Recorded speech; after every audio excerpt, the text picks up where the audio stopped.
Hello guys, today we are going to learn about amniotic fluid index. So what is the amniotic fluid index?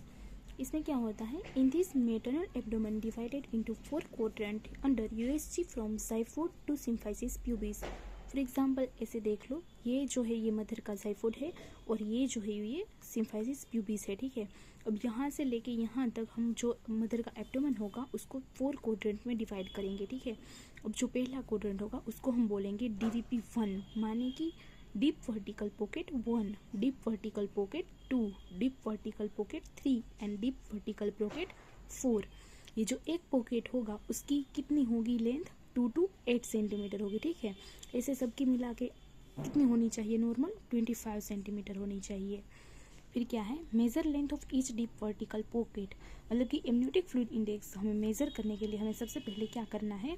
Each deep, हमने जो 4 quadrant किए हैं ना उसमें से एक क्वाड्रेंट को लेना है, एक डीप वर्टिकल पॉकेट को लेना है और उसकी लेंथ मेजर करनी है जो कि 2 से 8 सेंटीमीटर होनी चाहिए। अगर इसकी जो लेंथ है ये जो 4 हम मेजर करेंगे ना उसमें से सबसे जिसकी बड़ी होगी, ठीक है, सबसे बड़ी वाले की लेंथ अगर, ठीक है, पहले यहाँ पे देख लेते total sum of all quadrant length. अब चारों का हम जब जो सम करेंगे वो कितना होना चाहिए? नॉर्मली हमारा 25 सेंटीमीटर, वो तो मैक्सिमम है, मतलब कि 5 से 25 सेंटीमीटर तक होना चाहिए। ठीक है, और एक जो सिंगल, मतलब कि मानो कि एक है क्वाड्रेंट लिया डीप वर्टिकल पॉकेट, उसकी कितनी होनी चाहिए? उसकी 2 से 8 सेंटीमीटर होनी चाहिए।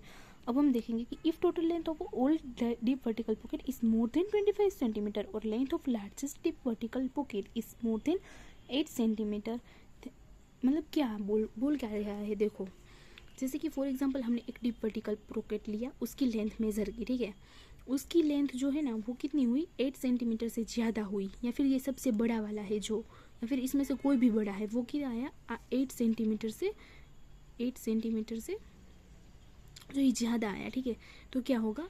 उसको होगा पॉलीहाइड्रोमेनियस, या फिर क्या है 2000 ml से एमनियोटिक फ्लूइड जो है वो ज़्यादा है, उसको क्या हम बोलेंगे? पॉलीहाइड्रोमेनियस।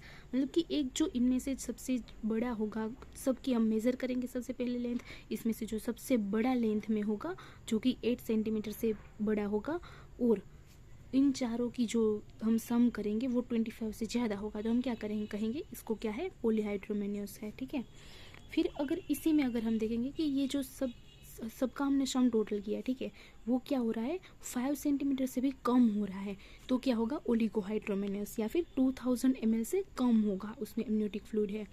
फिर या फिर जो हम एक मेज़र करते हैं ना, एक, वो क्या होगा? 2 सेंटीमीटर से कम है। ठीक है, तो फिर ओलिगोहाइड्रोमेनियस होगा, या फिर सबका जो हम सम करते हैं वो 5 सेंटीमीटर से कम है, तो हम क्या बोलेंगे उसको? ओलिगोहाइड्रोमेनियस। और एमनियोटिक फ्लूइड जो है वो 2000 ml से कम होगा। ये हम क्यों करते हैं? कि मतलब फीटल की वेलबींग चेक करने के लिए कि वो अंदर जो है वो आसानी से रह पा रहा है कि नहीं रह पा रहा है। ठीक है,